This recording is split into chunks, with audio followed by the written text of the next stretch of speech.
Olá, sejam muito bem-vindos, ouvintes Despertar do Dragão, podcast para analisar o livro Fogo e Sangue. Eu sou a Flávia Leão. Eu sou Gesiel Bueno e esse é o melhor podcast desse Brasil.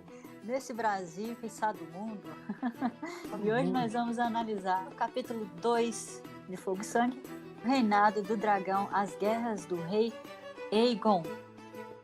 Exatamente. E eu tenho um aviso para vocês, nossos queridos ouvintes, para spoilers. Então fiquem avisados. Cuidado. Eu espero que vocês, ouvintes, estejam acompanhando a gente, lendo Fogo e Sangue. Eu espero também. Espero que vocês estejam nos ouvindo, porque senão serão todos amaldiçoados. Ixi, é isso aí. Cuidado.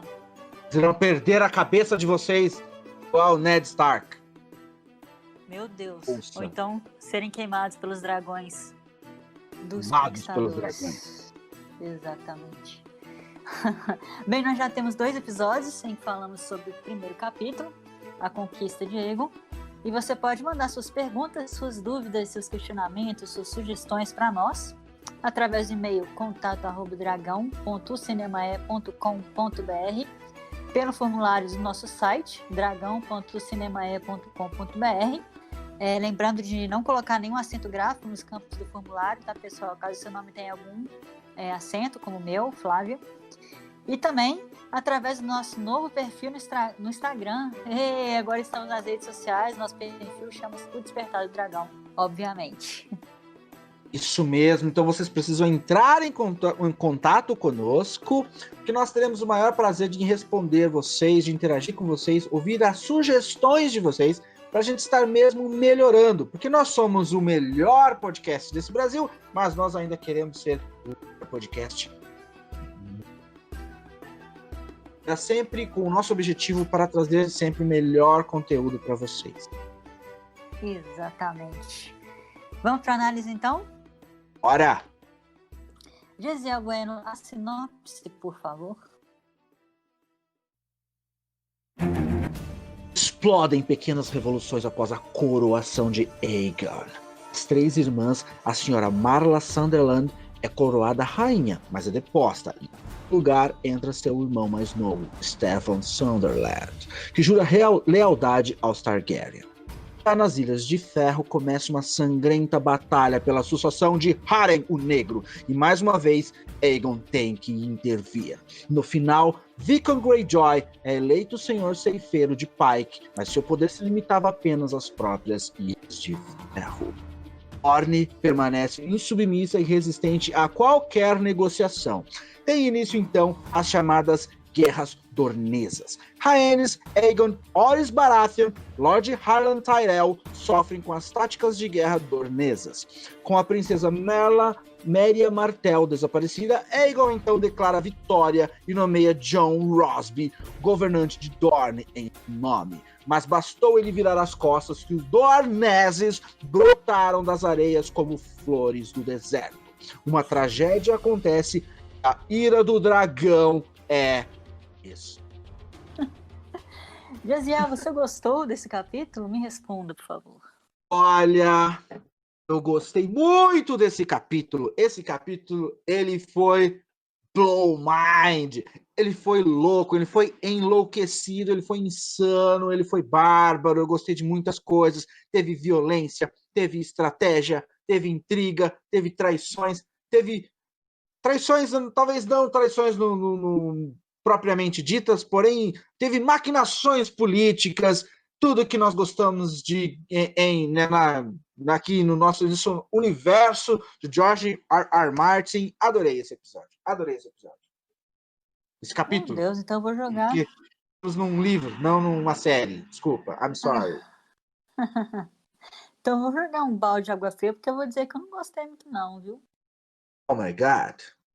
Geralmente, os fãs das crônicas de Gelo e Fogo, né, e de Game of Thrones, na série, não gostam muito da parte de Dorne. E eu gosto muito, gosto bem. Principalmente no que se refere ao livro, né, porque o que a série mostra de Dorne é quase nada.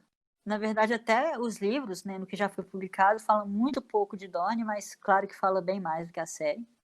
E o que fala eu gosto bastante. Só que ainda bem que eu li as crônicas antes de ler esse capítulo de Fogo e Sangue, porque senão eu ia odiar a Dorne também. Lugar do Inferno, muito nome de lugar, região, muito nome de pessoa também, meio cansativo. Mas isso não quer dizer que é importante, tá? Eu. Exatamente. Eu tenho um problema com Dorne na série. Eu acho muito chato. Tá aí, tá vendo? Eu Quando gosto. quando ela é introduzida no comecinho, nos primeiros episódios, que tem lá o...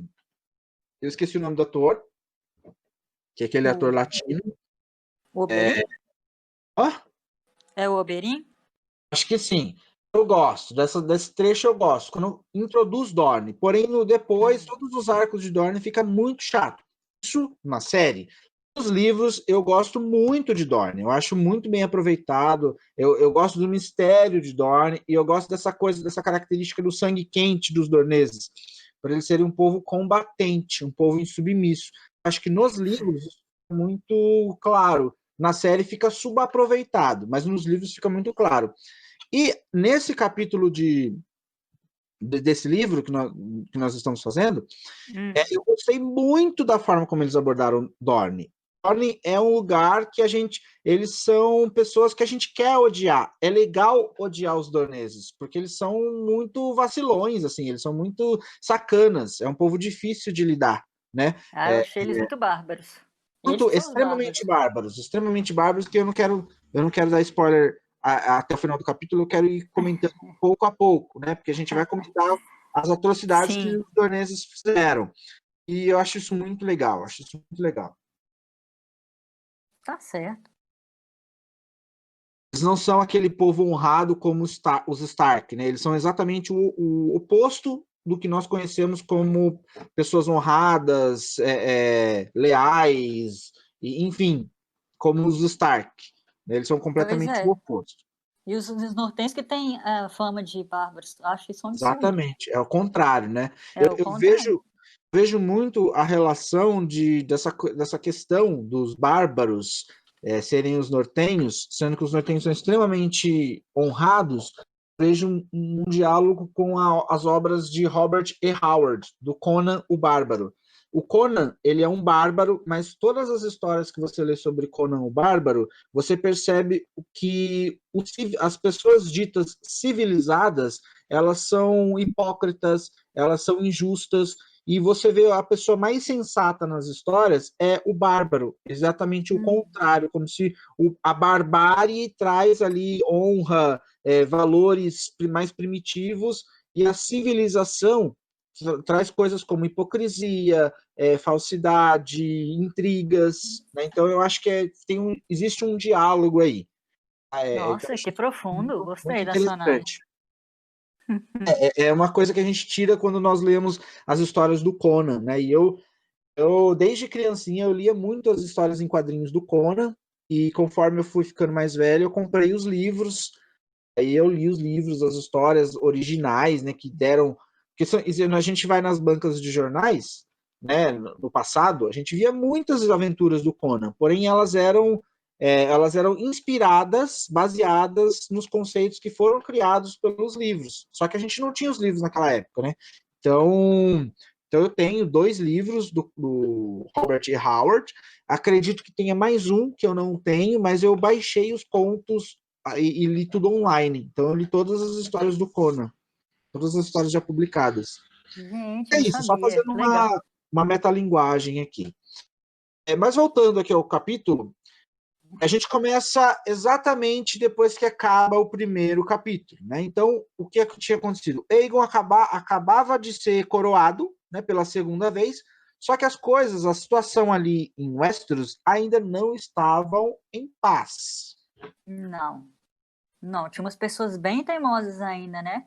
Lá nas Três Irmãs, coroaram a senhora Marla Sunderland como rainha. Aí o Aegon teve que mandar o Torrhen Stark para acabar com a rebelião.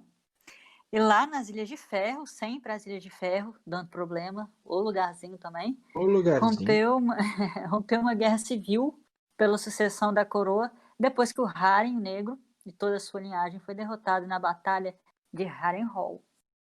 Exatamente. O problema é que eles não tinham um governante.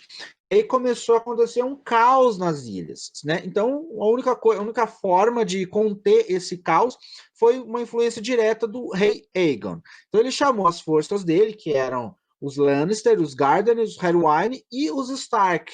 Então, ele fez ali um compilado das forças principais dele e mandou as tropas lá para irem resolver essa situação nas Ilhas de Ferro. No final deu tudo certo, depois que a rebelião foi abafada. E o Aegon, nessa época, todos os governantes ali, a maioria dos governantes, eles queriam dominar as Ilhas de Ferro. Então, eles queriam eleger seus próprios governantes para deixar ali nas Ilhas de Ferro. Porém, o Aegon, que era um cara muito sábio, ele fez uma opção que agradava aos próprios membros ali das Ilhas de Ferro. Ao invés de mandar um governante de fora, que muito provavelmente seria odiado naquela região, ele deixou que os próprios membros das Ilhas de Ferro elegessem ali o seu governante. E é, Quem claro, foi? e é claro que eles elegeram uma pessoa no meio deles ali. E o sobrenome dele nós já conhecemos, que é Greyjoy. Foi Pickle Apareceram os Greyjoy. Greyjoy. Exatamente. Com Greyjoy, ele foi eleito ali para ser o novo governante das Ilhas de Ferro. Ai, eu odeio os Greyjoy. Que daí agora nós temos uma nova situação em Westeros. Os únicos locais ali que estavam insubmissos eram, de fato, as Ilhas de Ferro e Dorne. Agora, com as Ilhas de Ferro dominadas, né, se tornando ali submissos ao reino, né, ao reinado de Aegon, o único local que não havia sido conquistado era a nossa querida e amada Dorne. Dorne. Mas antes da gente comentar sobre Dorne, vamos falar rapidamente aqui sobre o feudalismo, para tudo ficar um pouco mais claro? Vamos falar sobre feudalismo. Vamos. Eu acho que todos os leitores, né, das crônicas, até mesmo quem só assistiu a série, já percebeu que essa sociedade criada pelo George Martin é baseada no sistema feudal, né? Isso parece muito com a sociedade inglesa, principalmente. Exatamente. Né? E se vocês notarem, até o mapa do Westeros é parecido com o da Inglaterra. Mas então, o que era o feudalismo? O feudalismo era um sistema político que utilizava o modelo de suzerania e vassalagem e predominou na Europa Ocidental desde o início da Idade Média até o início do estabelecimento dos Estados modernos.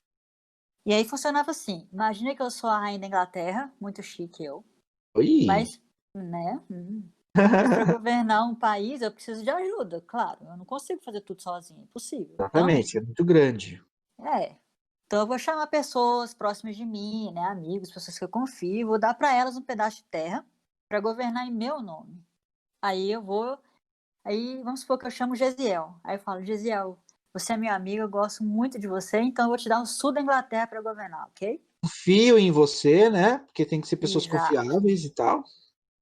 É Exatamente. interessante, a coisa que é interessante é você colocar para governar nessas filiais pessoas que conhecem a região, né? Porque vamos supor que eu seja um suzerano numa região de montanhas, mas aí eu mando um dos meus homens ir ser suzerano numa região de planície que eu não Não vai conheço, dar certo. né? O ideal é pessoas que conhecem o local ali.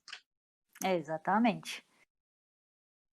Por isso que o Aegon, ele foi muito esperto, muito sábio, e ele confirmou todos os senhores que já estavam lá nos seus postos. Eles deixaram só de ser reis no nome, eles continuaram sendo senhores lá. Continuaram nas terras dele, que eles Também. conheciam muito bem. Então, foi muito sábio do Aegon. Mas então, continuando no meu exemplo, eu dei o sul para o Gesiel. E o sul é a parte mais rica da Inglaterra. Aí você, Gesiel, vai me ajudar a manter a minha ordem lá no sul, com seu exército, principalmente porque fica perto ali da França, que é inimiga, né, de longa data, nosso inimigo.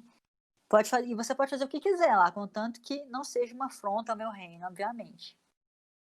E quando eu precisar de você e seu exército têm que vir me ajudar, porque essa é o sistema de suzerania e vassalagem. Aí vamos supor que o Gesiel fala, beleza, Flávia, mas o sul é muito grande, eu também preciso de ajuda. E aí você vai e cede uma parte das terras que eu dei para você pro Léo, o Léo lá do Quarta Parede, quarto de pop, nosso amigão. E assim vai. É claro que o feudalismo que existiu de verdade era um pouquinho mais complexo, né? Tinha toda uma hierarquia da nobreza. Depois do rei vinha o duque, o marquês, depois o conde, o visconde e o barão. Na Rússia tinha até o grão-duque, que vinha entre o rei e o duque. Mas as crônicas é bem mais simples. Tinha o rei, que era o Aegon, e os senhores maiores e menores. E pronto. Mas É, o é que acontece? uma forma até de resumir, né, toda essa hierarquia, né, em essa questão de quanto maior a casa, maior as forças, maior era o status do senhor, né? Isso mesmo. Mas por que acontece essa história aqui? Porque as crônicas, obviamente, em Fogo e Sangue, apesar dessa hierarquia ser mais simples, funcionava do mesmo jeito. Tipo, todos os senhores, maiores ou menores, agora obedeciam o Aegon. E quando ele chamava os senhores que antes da conquista eram reis, agora tinham que ir. Foi exatamente por causa disso que quando a Marla Sutherland se rebelou lá nas Três Irmãs, os Homens de Ferro e os Homens de Ferro começaram as guerrinhas dele lá nas Ilhas de Ferro, Aegon mandou os seus vassalos resolverem a questão, porque agora não era. No começo ele ia sozinho com as tropas e os dragões. Agora não. Agora ele tem exércitos ali das casas que servem ali como seus vassalos, né? Então ele mandava eles resolverem. Isso é uma coisa muito interessante, porque foram as primeiras demonstrações ali, as primeiras ocasiões em que nós vimos os vassalos ali honrando o rei, o Aegon e tratando ele como rei, né? Obedecendo ele ali, cumprindo as ordens do rei Aegon. Muito legal. Sim, honrando o juramento, né? Isso, O, exatamente. o Varys Baratheon, que agora é o Senhor da Tempestade, já era o melhor amigo do Aegon. Né? Super leal, não tem o que questionar. O Edmund Tully, que agora é o Senhor das Terras Fluviais, e o Harlan Tyrell, da Campina, também já era de esperar que eles fossem mais reais, porque foi o Aegon que colocou eles lá. Mas o Torrhen Stark também foi super leal. E o Loren Lannister, por incrível que pareça, também. Até que o Aegon estava bem servido, né? De Sim, vassalos. muito bem servido, muito bem servido. E senhores extremamente fortes, né? E ali Assim. vassalos, submissos ali, obedecendo às ordens do rei Aegon. E daí, nem tudo são flores, né? E foi quando Não. começou a Primeira Guerra Dornesa. Foi a Ixi. chamada essa guerra contra a nossa querida e amada Merya Martell, de Dorne e seu povo. E não foi uma guerra muito fácil de ser resolvida. Na verdade, isso foi o grande desafio do rei Aegon, porque até então ele havia recebido, ele havia sofrido vários desafios, né, várias guerras que ele precisou se esforçar, as esposas também precisaram, suas esposas e irmãs também precisaram se esforçar, utilizando ali estratégias e tal, porém ele nunca tinha tido nenhuma grande perda, né, nunca tinha acontecido nada assim grave contra o rei Aegon, Nenhuma apesar grande de tragédia, né? nenhuma tragédia. Apesar de ele estar se esforçando para conseguir conquistar ali os reinos, nada de ruim havia acontecido para ele. Teoricamente, tudo estava fácil até então. Né? Ele não tinha custado nada, não tinha perdido nada até então. Né? Não. Só alguns homens, um pouquinho, mas nada muito É traumático muito para eles. demais, Né? exatamente. Porque morreu muita gente, né? Principalmente gente do. Mas na Guerra de Dorne, né? Agora vai morrer muita gente, principalmente gente do Aegon, do rei, que tinha Exatamente. todos os exércitos do Westeros do lado dele. Foi bizarro. Muito bizarro, porque a Merya Martell ela manteve a mesma tática que ela tinha usado antes, quando a Rhaenys voou até Dorne com o Meraxes para conquistar lá. E o lugar não encontrou ninguém para dar combate. A mesma estratégia que ela havia utilizado, ao invés de mandar suas tropas para enfrentar de frente os exércitos invasores, que ela não teria a menor chance, ela esvaziou as terras e deixou ali os soldados perambulando naquela região inóspita, com os poços todos envenenados, as colheitas queimadas, as cidades ali, muitas cidades que eles chegavam, não tinha nem soldado, tinha só velhas e crianças, né? Velhos e crianças, então não tinha nenhuma resistência, porque as tropas mesmo, né, as forças de Dorne estavam todas escondidas. Pois exatamente. Os orneiros continuaram com a tática da terra morta, que é essa, né, de destruir tudo no caminho que o exército inimigo vai usar para enfraquecer os combatentes e então vencer a guerra. Isso, exatamente. Eles encontravam carcaça de animais nas estradas, o que eram até coisas que atrapalhavam ali o andamento, né? A jornada ali dos soldados. Já é difícil você deslocar um exército no meio de um deserto, né? Quem anda no deserto, o que você mais procura num deserto? Um oásis. Água, um São oásis. locais onde tem comida e água. Só que esses oásis, eles também estavam envenenados, o que era pior ainda para os exércitos de Aegon. Exatamente. Esses torneios são bizarros demais. Gente. Que isso? Eu fiquei muito chocada nesse Também. capítulo. Todos os cientistas falam, como eu já disse, né, que os nortenhos são bárbaros, mas para mim os dorneses que são os mais bárbaros de todos. Isso tudo foi muito selvageria, na minha opinião, tá? Muita selvageria e muita crueldade também, né? Eles não tinham respeito pela vida humana, nem mesmo a vida dos próprios Dorneses, né? Porque muitas pessoas eram sacrificadas aí nesse embate. Porque quando eu queimo uma colheita e deixo os velhos e as crianças nas cidades, eu estou sacrificando essas pessoas, porque a subsistência deles está na fazenda, nas colheitas, na caça. A partir do momento que eu tiro essa subsistência, eu estou condenando aquelas pessoas à morte, né? Uma coisa interessante que a gente precisa comentar é que não foi uma guerrinha de uns meses, umas semanas. A primeira guerra dornesa durou 9 anos. Sendo claro que os últimos anos as pessoas já estavam mais cansadas, né? Mas no começo, esses primeiros anos, esses primeiros desses 9 anos, foram os anos mais sangrentos. Terrível. Quando o Aegon chegou lá em Lança Solar, que era a capital de Dorne, e não encontrou a Merry Martell, a rã amarela, ele chegou até a declarar vitória e nomeou o senhor John Rosby como governante do Sul, em seu nome. Mas ele mal tinha chegado em Porto Real, Gisele, o que aconteceu? Os Dorneys apareceram do nada. Fizeram uma chacina. Horrível. Exatamente. Eles fizeram uma coisa que é interessante é comparar eles a essa selvageria com a selvageria de um animal selvagem mesmo, no maior no jeito mais literal da palavra, no sentido mais literal da palavra.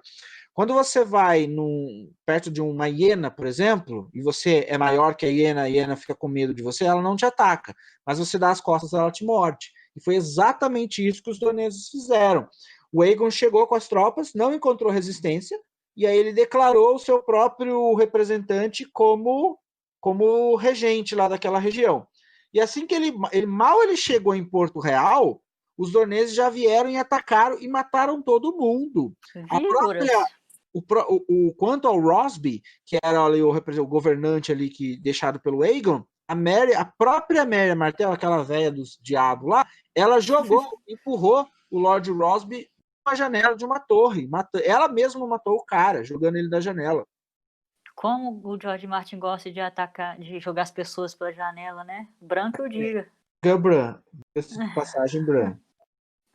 Pois é. Mas essa morte do Lord Rose foi uma morte piedosa, porque os Dorneses matavam os homens desse Lord Rose com requinte de crueldade. Eles até apostavam quem conseguia manter seu cativo mais tempo vivo, depois de cortarem os membros dele. Um terror.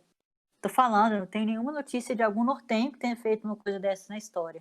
Sim, exatamente. Os nortenhos matavam as pessoas cortando a cabeça de uma forma extremamente piedosa. A pessoa nem sentia dor, né? Colocava ali a pessoa na árvore, no tronco da árvore ali, passava a espada na cabeça e já era.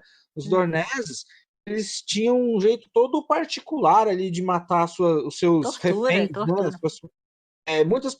Algumas pessoas gostam de jogar futebol, algumas pessoas gostam de basquete. O esporte preferido dos dorneses era apostar quem mantinha mais tempo o seu refém vivo ali, depois de cortar o braço, cortar a perna, cortar o nariz e assim por diante, né? Cada um com seu Meu esporte. Jesus. Meu Jesus. Muito terrível. Agora, uma coisa interessante, que na verdade até eu fiquei até um pouco chateado quando aconteceu, Foi que o nosso querido Horus Baratheon, ele que até então ele tinha só tido vitórias, ele teve uma derrota. Nessa derrota, ele Oh, foi capturado. tadinho. Ele foi capturado e passou muito, muito tempo em Dorne. Eventualmente, depois no final desses 9 anos, quando começou a haver alguns acordos de paz, né? O Horus Baratheon e mais um outro, que agora eu não me recordo, eles foram devolvidos para Porto Real depois de receber o seu próprio peso em ouro. Porém, Isso. é aí que as coisas acontecem.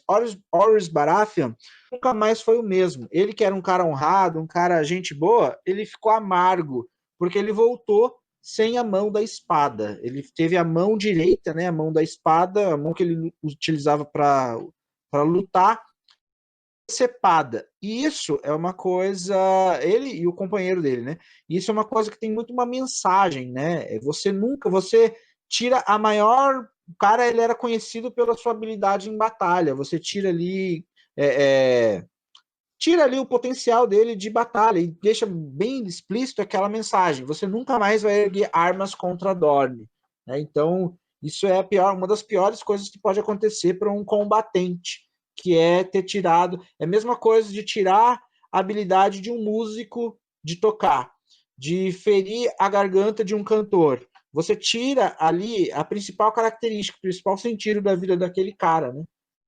Então, isso foi Com fiquei muito certeza. chateado, muito chateado. Eu também fiquei bastante. Eu Te gostava até lembrou do alguém? Warren. Lembrou Lembrou o alguém? Jaime, né? Lembrou o Jaime Lannister, que teve a mão da espada decepada também. Que era mais um exemplo de um excelente combatente, né? Melhores Exato. espadachins do seu tempo. Só que o Jaime, ele deu uma voltinha por cima, porque ele aprendeu a usar a mão esquerda, né? O Horus Também. não, o Horus virou um velho encurvado, amargo, coitado, mas eu não julgo, não. É. Não era mais tão piedoso quanto antes, né? Porque a gente viu Não, era. nos passados de ele perdoando a filha de quem que era mesmo? Do Argilac. Argilac, e casando com ela, né? Agora Isso. ele se tornou um cara extremamente amargo, extremamente cruel. Pois é, anos preso lá com aqueles dorneses. Ah, credo. Exatamente.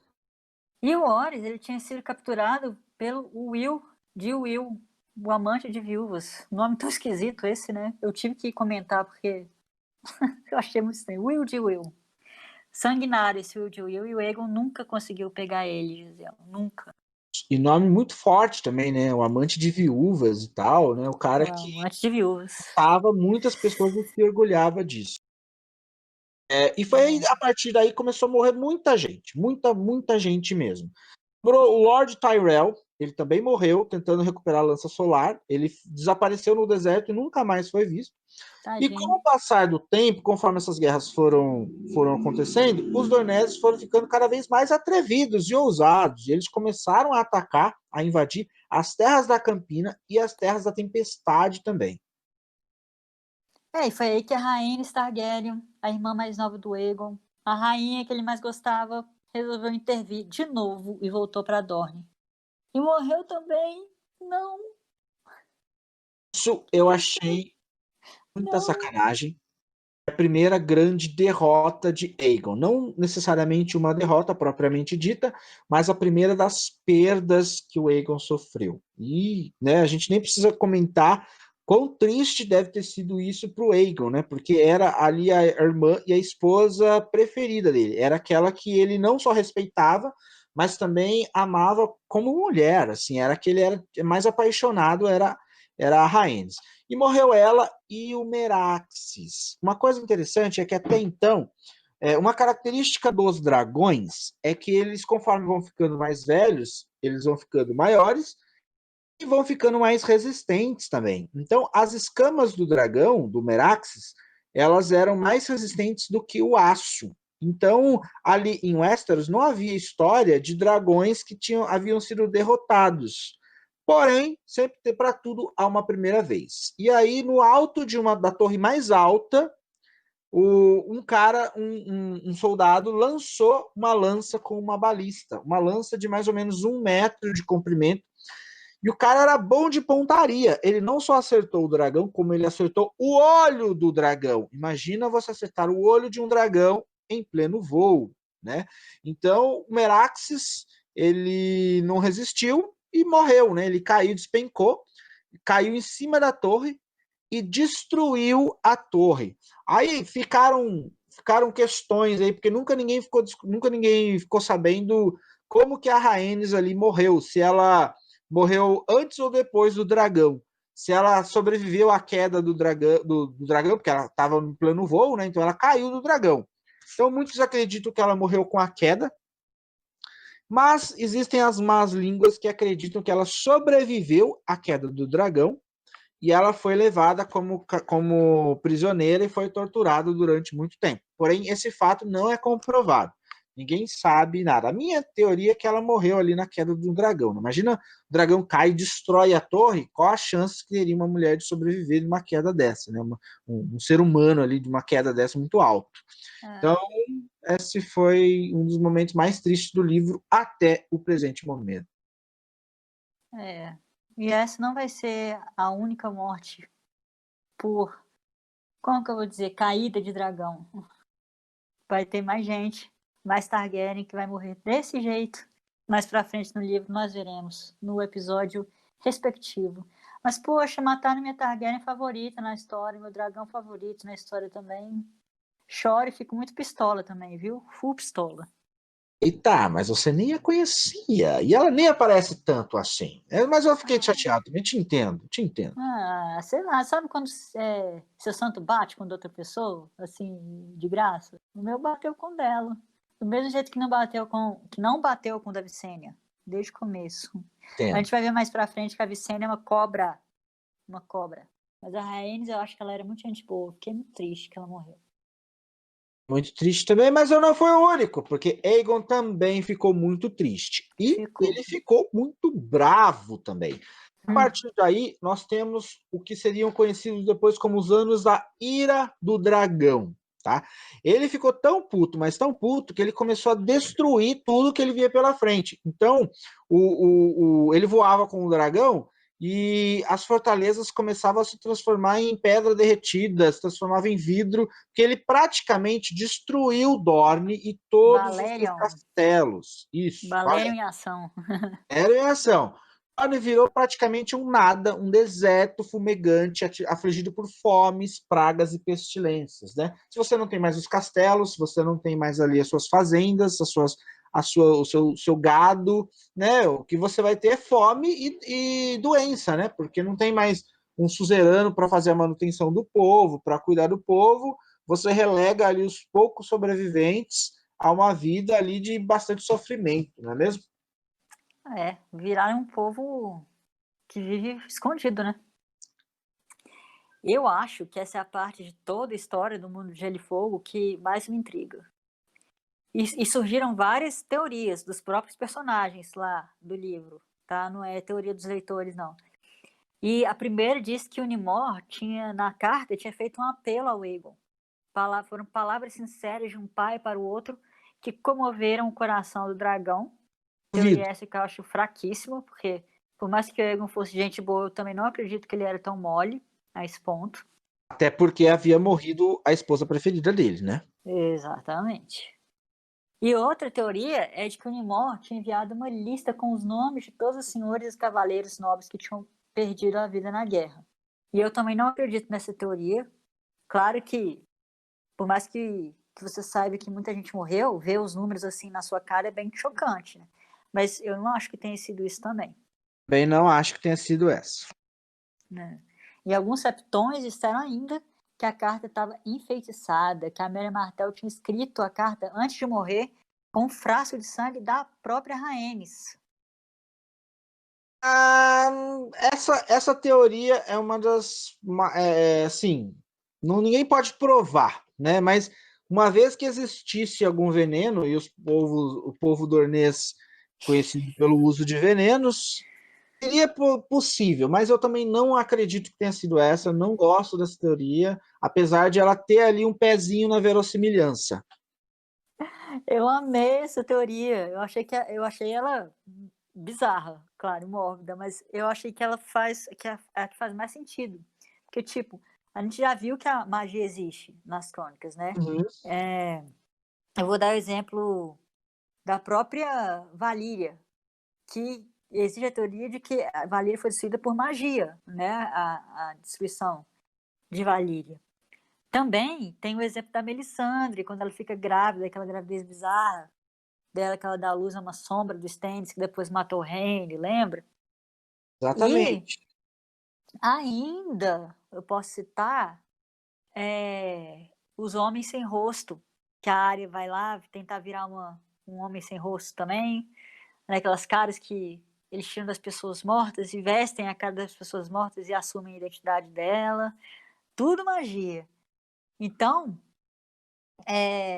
como último ato antes da morte da Amélia, ela enfeitiça uma carta e manda pro Aegon. Termina com a guerra e não mata ele, deixando ele viver com a dor de ter perdido a irmã que ele mais amava. E que foi a irmã que lá em Dorne, foi a irmã que foi lá em Dorne confrontar ela da primeira vez. Então você imagina. Gosto dessa teoria, mas também não acho que foi essa. Eu gosto, eu sei que eu tenho consciência ali do aspecto mágico, né, místico ali nas Crônicas do Gelo e do Fogo, porém eu tô achando muito mágico para mim. As magias, apesar de elas serem poderosas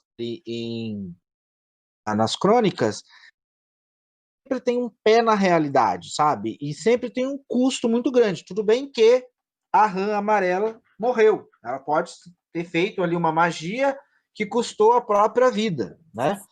Mas ainda assim eu não acho muito convincente. Como eu disse, existe ali um pé na verossimilhança e é uma teoria que de fato pode ter acontecido, mas não, eu não gosto tanto dessa teoria. Eu acho que é uma mágica muito mágica, entendeu? Uma carta capaz Entendi. de a mente do Aegon que estava tão pistolado, não sei, não curti. Mas tem mais uma teoria, não tem? Tem mais uma? Qual é? Diga. Mais uma teoria. Nessa carta, dizem que nessa carta estava anunciando ali que os Dorneses haviam contratado assassinos sem rosto para assassinar a família do Aegon e, um pequeno spoiler, seu bebê, seu filho, que nós não sabíamos da existência dessa criança. Ah, olha quem apareceu, a Ennis. Olha só, isso é ou não é motivo plausível para ele desistir da guerra? Talvez seja, Talvez, mas enfim, talvez. jamais saberemos realmente o que Mas foi que saberemos. aconteceu. E às vezes eu acho que é até bom, é melhor a gente nem saber do que o George Martin arranjar um motivo aí ruim e acabar com a nossa expectativa. Às vezes a imaginação é melhor do que a realidade. Às vezes é. Mas é interessante que nesse capítulo é a primeira vez que a gente escuta falar do Aenys Targaryen, o filho de Aegon com a Rhaenys. Porque até agora nós nem sabíamos que ele tinha filhos, não é verdade? Porque o Não livro não sabíamos. fala. Mas ele tinha. E tinha 2 filhos. Olha só.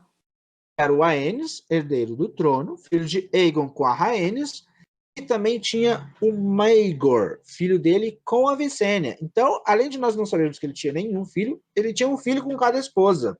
E eles vão ser personagens muito importantes na história. E nós falaremos deles no próximo capítulo. No próximo episódio conheceremos mais do Aenys, do Maegor e da Visenya. Então é isso aí, pessoal. Estamos chegando ao fim de mais um episódio. Hoje a gente discutiu o capítulo 2 de Fogo e Sangue, Reinado do Dragão, As Guerras do Rei Aegon. Espero que vocês tenham curtido, que mandem suas impressões, dúvidas, perguntas, sugestões através do e-mail contato@dragão.cinemae.com.br. Visitem nosso site dragão.cinemae.com.br e também o meu canal do YouTube, Flávia Leão. Eu tenho vários vídeos sobre Game of Thrones, ok? E não se esqueçam de também conhecer o nosso novo canal no Instagram, o Despertar do Dragão. Vocês também podem mandar direct pra gente, que a gente vai ter o maior prazer de responder. Ok? É isso aí, galera. Mais um episódio acabando, sendo encerrado. Mais um episódio sendo encerrado. Isso é uma pena, porque a gente adora estar aqui com vocês. Galera, vamos esperar ansiosamente pelos comentários, pela interação de cada um de vocês. Então, mandem seus comentários, suas críticas, suas dúvidas, o que vocês quiserem, seus elogios. Pode falar que a nossa voz é muito sexy, como sempre. E é isso, galera. Até a próxima quinzena, até o próximo episódio. Um beijo no coração de cada um de vocês e até a próxima. Até a próxima. Tchau.